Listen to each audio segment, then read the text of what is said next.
روزانہ کا معمول جو آپ کا کلاس ورک جو ہے یہ آن لائن سسٹم پر اس وقت چل رہا ہے due to the spreading of کووڈ-19. یہ جو ڈیزیز پھیلی ہے اس کی وجہ سے ہمارا جو ایکچوئل کلاس ورک جو ہے وہ یعنی سسپینڈ ہوا ہے. تو گورنمنٹ کی طرف سے ہمیں بھی یہ ہدایت ہے کہ آپ آن لائن یا of line video classes conference میں یا مطلب کہ کمیونٹی کلاسز آپ دے کر بچوں کو مستفید کریں. تو بچوں اسی کے ساتھ میں آج آپ کو 8ویں کلاس کی یعنی کلاس میں دینے جا رہا ہوں انگلش کی، جس کا ٹاپک ہے میٹنگ پوائنٹس. یہ پوائم ہے جس کا رائٹر ہے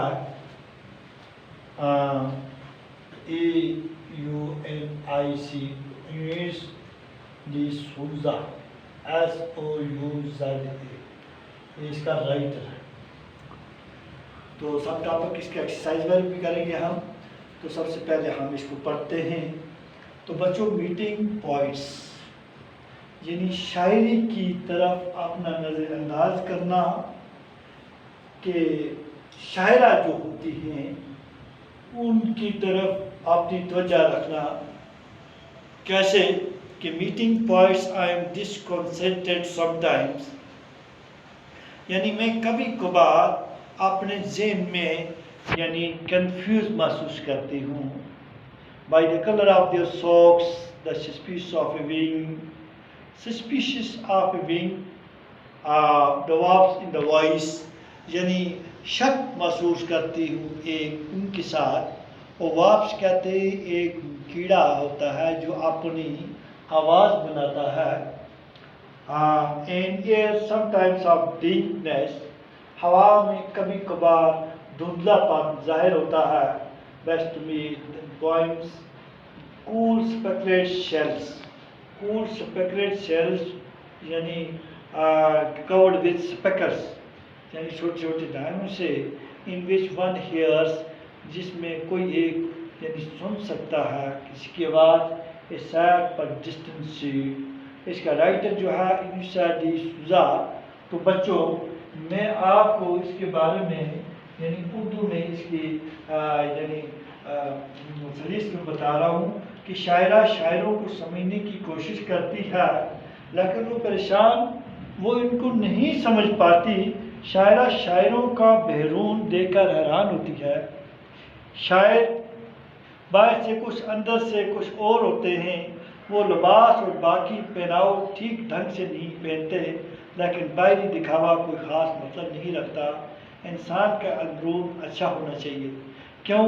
یہ کہاوت ہے کہ جیسا انسان کا بیرون ہوگا ایسا ہی اس کا اندرون ہوتا ہے. تو انگلش میں اس کا ایک محاورہ ہے face is the index of mind. Face is the index of mind. یہ ایک محاورہ ہے یعنی face is the index of mind, یعنی چہرہ انسان کی پہچان ہے.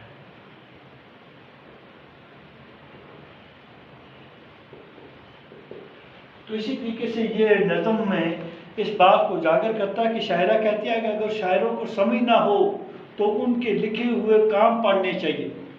ہاں ہم کیسے طریقے سے شاعروں کو سمجھ سکتے ہیں؟ ہم شاعروں کو اس طرح سمجھ سکتے ہیں ان کے لکھے ہوئے کام کو ہم پڑھیں کہ بھائی وہ کس نظر انداز میں لکھتے ہیں، وہ کس سوچ و خیال سے ان کو تعریر کرتے ہیں. لیکن اگرچہ وہ باہر سے کچھ بھی لگتے ہیں لیکن اندر سے وہ کچھ خاص ہوتے ہیں. وہ ہمیں ایسی جگہوں اور ایسی چیزوں کے بارے میں بتاتے ہیں جو ہمارے دماغ سے بہت دور ہوتے ہیں، کیونکہ ان کا جو مائنڈ ہوتا ہے وہ واسٹ ہوتا ہے، بہت وسیع. واسٹ مین وسیع. جو پوائنٹس جو ہوتے ہیں، یہ پوائنٹس لوگ جو ہوتے ہیں ان کا مائنڈ کیا ہوتا ہے؟ وسیع ہوتا ہے، یعنی واسٹ ہوتا ہے. مین کھلا، جن کی سوچ تک ہم نہیں پہنچ سکتے. تو بچوں وہ ان چیزوں اور جگہوں کو ایک خوبصورت انداز میں بیان کرتے ہیں. تو اسی کے ریلیٹڈ یہاں پر ایک کوشچن پوچھتے ہیں